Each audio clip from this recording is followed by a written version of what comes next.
Hey, good morning, everybody. Here we are on a beautiful Thursday, Thursday of Easter week, and it's kind of an odd thing for those people for whom Easter is a big deal. It's kind of odd to experience Easter without some of the anticipation and some of the parties, and even for us as school people, we usually get a couple days off right now. Well, we've had the longest Easter break ever. Uh, we're going to be continuing our interviews in just a moment, but I just want to give a quick little mental health tip of the day from the physical category. Everybody that I have talked to talks about getting outside and taking more walks. It's an interesting thing that I've read a lot of things that say that walking is actually really good for you. It does two things for us. It gets our body moving, it gets our heart racing just a little bit, and the fresh air is amazing. You see, you smell, you get to engage with the environment a little bit more. So if you haven't started getting outside and just taking a walk just around the block, this would be a good time to do that. You know that the weather's been just delightful. I know it's a little cooler today. This is April 9th for those of you that are following in time. And it's a little bit cooler today, but I assure you it is worth your time to walk out the door and take a walk around the block. Walk to some place, set yourself a goal, and just try to do that every day. It'll be good for you, and if you do it as a family, it will help you build things relationally as well.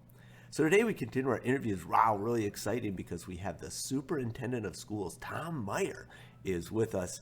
We did this interview, and he talks not just about his own experience because everybody's going through it, but also some of the challenges you face when you're at the top of the leadership chart, so to speak. As the superintendent of schools, he's been talking with people at the state level, other superintendents, as well as having to make decisions with our own school district. So I hope you enjoy this and learn some things about what's going on at school.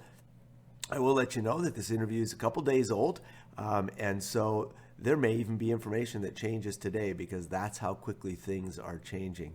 But enjoy this interview with Tom Meyer, Superintendent of the Bellevue Schools. Right. Mr. Meyer, how good to see you sitting in your office. You must be about the only person in the school at this point. There's you know what, it's been interesting. There's not a lot of people here. There's usually been either Penny or Rhonda have been here maybe with me some days, actually quite a bit, and custodians will come in and check on things. They cleaned everything the first week, the whole custodial staff did, and then after that it's been pretty spotty for them. And yeah, there's just been someone here and there, but yeah, it's about me here and a couple other people, but we kind of hang out. You walk through the halls, there's nobody around, no sound, everything's really clean, just so you know. That everything's really clean. That's nice. That's good. Well, eventually we'll try to get some people back there to dirty it up for you a little bit. I think we'd all kind of appreciate that at this point. So what's it been like for you as a superintendent of the schools? It's obviously a little bit different than it is for anybody else because you're overseeing this whole thing and having to make decisions. But what have the last 3 weeks been like for you personally and as well as in your family?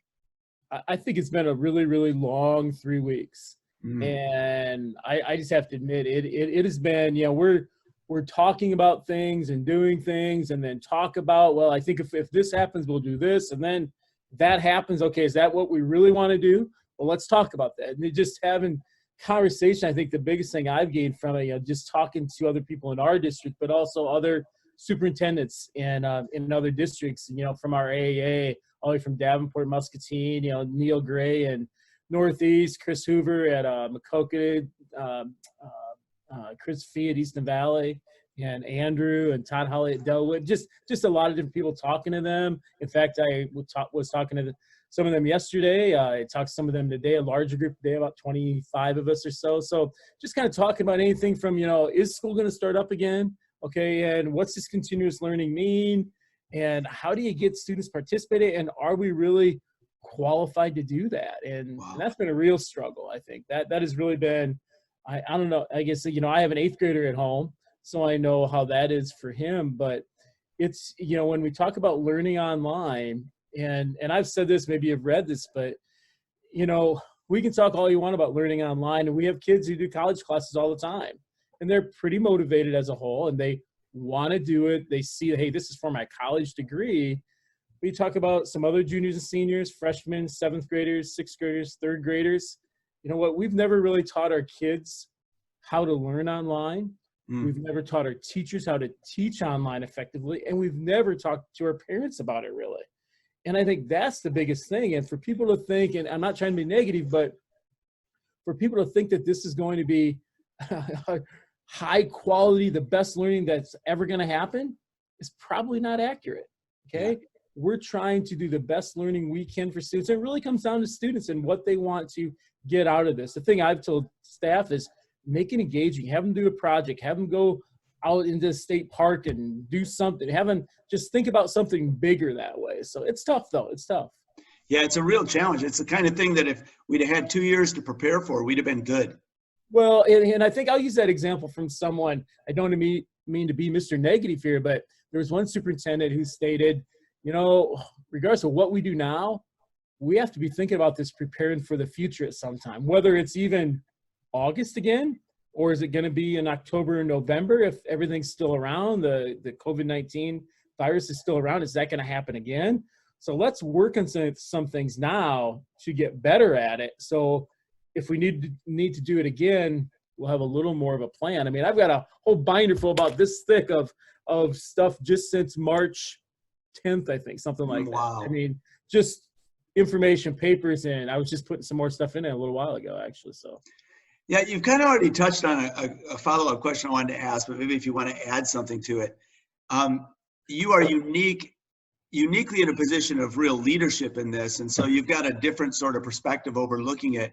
And so the leadership struggles, or perhaps what you're learning about leading during times like this, in your position, what are some of those unique struggles that a superintendent has to face? I don't know if they're unique. I think they're just things you don't expect. For example, today, you know, we had a student who needed a different computer. I happen to be here, so I'm going to find a computer. Well, I got to find the right computer. I got to find a charger for it. All those kind of things. We've been doing food service, you know, and just I've been doing that. Mr. Raker has, Mrs. Hartnett-Schrader has. We had a teacher and her son up here doing it today. Mrs. Mickles and Zach were up here. We've had some other people helping out with that. So just the whole food thing, and when should that be? Should it be at one location, 2 locations? What time? You know, what should we serve? Should we keep serving it, or just those kind of things? I think the, you know, just the whole, you know, it just makes you think when you're here that, you know, that there's so much going on. It's not just one thing. I just got off a Zoom meeting with the Iowa Department of Education. I mean, I usually sit through about 4 to 5 to 6 or 7 meetings a day, you know, just with different groups and talking about things. And so it's, but I think that talking about it and hearing other people, I think that helps you. I think it's almost like a coping mechanism. I had a superintendent call me about 12:15, I think it was. And he goes, and he started talking about something, and we're talking. I'm going, yeah, I understand. He goes, listen, Tom, he goes, I appreciate it. I just had to vent for a little bit. And that was the end of the conversation. But I mean, it was helpful though. I think that just finding someone to talk to, honestly. Yeah. I mean, yeah, so it's tough. Very, very, very true that if we don't get connected and don't have a place to have a conversation, it can really begin to internalize on us. Well, we've been going through something we're calling Inspire, and we've got 5 letters, and each of those letters stand for an area of personal growth, personal resource that everybody has to deal with. So both from a superintendent, but also just as a dad and a husband and a father of a 8th grade kid. And we're going to just go through these 5 areas, and you can address what you're doing with them. So the first one, the S in Inspire, is for spiritual. And how are you making sense out of this? How are you looking at this in the bigger picture, and how are you guys handling that at home? I think you know, I go a couple of at home. You know, we tend to watch a church service on Sunday morning. You know, we do that. We tend to watch it on TV, which is very unique. It's not the same. I think it's allowed some time to spend with family. You know, my oldest son from the University of Wyoming is back right now, so he's been home the whole time too. And oh, great! So it's been nice having our whole family there. I think we all tend to get on each other's nerves at times. I'm not home as much as my wife and the 2 kids that way. You know, so I think that part, but I think it's also made you recognize educationally and we've talked about this administratively, we talked about this in bigger groups, superintendent wise, but also with my family, but also with teachers, that, you know, there's more out there than the book in the classroom or the essential standards, essential learnings we're talking about. Not that those aren't important, but, you know, when you talk about learning, you know, so we're sending this stuff home on computer and things like that, or packets home, but, you know, there are more important things out there. I'm not telling any student not to do the work. That's not what I'm saying. But what I'm saying is that, you know, there's family struggles. Maybe both parents are home working and they don't have time to help their son or daughter out to do the work they need to do. You know, maybe I'm a single mom or a single dad and I got 4 kids at home or 3 kids at home, or even 1 kid at home. It's like, how do I do this? You know, so I think it's allowed my wife, I think, you know, has had to set up a schedule for, you know, for the family, like, okay, you're going to do Spanish now. We're going to do a routine where you're going to read now. So I think it's really helped us to recognize how fortunate we are to have somewhere to go each and every day. And at the same time, I think it's helped us to recognize there's more out there to learning than simply what we teach in school. I think there's a lot of other things to learn out there that way. And I hope people are taking that approach with it as well. I think that's difficult though, because you tend to think, well, this is how I learn. This is what I need to do. And it's not like this anymore, so I can't learn. And it's almost scary. Like, learning should not depend on what your teacher tells you to do. You know, learning should be what you want to do. So I go and explore those passions and things like that. I joke around, I had the 8th grade creative thinking class, and I think I've asked him, or I think I've told him every year, I go, you don't necessarily come to school to learn, okay? Most of you don't come to school to learn. You come to socialize. You come to be around your friends. Yep. And I think maybe they're recognizing that now. It's like, yeah, I'd like to learn too, but boy, I really miss my friends. And, you know, doing it on video is good. It's nice to see people's faces, but you like to be around them a little bit more too. So yeah. I think in that regard, just that sense of purpose, you know, with learning is far more than what we do in school. And I think we have to recognize that, and recognize that everyone has a story. I use that a lot, you know, that's hanging in our hallways and things, but everyone has a story, and, you know, we all have a story of what our life is like right now. And it's different for everybody. That's really good. All right. The P in inspire is for physical. How are you guys taking care of yourselves physically, making sure you don't just turn into blobs of protoplasm laying on the floor? What are you guys doing to stay active?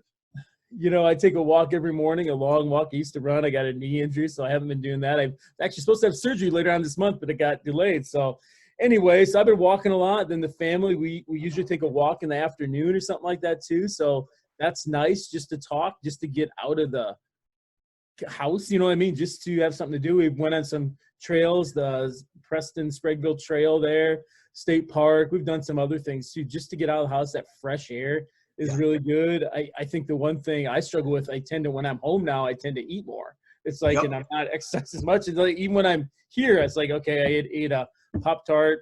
I had an apple and 2 bananas today already. It's like, you know, just like, those are good things, but in moderation. So I think just trying to be active that way. Good. Intellectually, you've got a lot going on, because you've got a steep learning curve that you've already talked about with all the stuff you're having to do intellectually. Hey, you doing anything else to keep the brain stimulated? I actually have been reading a couple books. The one by Mitch Albom, something Chica. It has nothing to do with education, which is great. And I actually need to read that book, and read another one called not Gravity. I can't think of what it's called right now. But so I'm reading a couple different books that have nothing to do with education. So I think that's good, just to get your mind off things. Been watching some TV too. Been watching some movies and things like that. Ones I haven't watched in a while. I guess I haven't watched anything significantly new, but we've been watching some Curb Your Enthusiasm things on Amazon, which are good. So, but just kind of doing that with the family that way. Which then takes us into go ahead. Takes us into the R of relational, and you've already talked about some things you're doing as a family. How are you staying connected, both as a family, but also outside of the home? You know, house as a family, taking walks and talking and actually eating meals together, which is unique, at least in our household. That's very unique. I think it's really hard to, you know, stay connected with, you know, like my mom who lives in Maquoketa. I haven't really went up there just because I don't, you know what I mean? Health-wise, you want to be careful with that. We've done some FaceTime and things like that. I've spent more time electronically talking to people than I've ever I ever want to do again. Just like now, this is great. Yeah. But Yeah. you know, I think just talking to the phone that way to people that way, and I think I'm gonna actually write some letters sometime this week too, tonight or tomorrow. Just write letters to people, and that's something new. I mean, that doesn't happen very often anymore. Right. So Right. I think it's a great way to connect. But it's a great thing to do, and it gives you a sense of connection with other people, which is awesome. Yeah. And the last one is emotional. We're all under a lot of stress, so we can go through all kinds of emotions. What are you doing? How are you experiencing this emotionally, and what are you doing to help yourself mediate those things? I think the reading has helped me mediate some emotions that way, and just going home and just not doing anything for a little bit, which is hard right now. But just trying to find that time. I know I'm bad at that. I need to get better at that.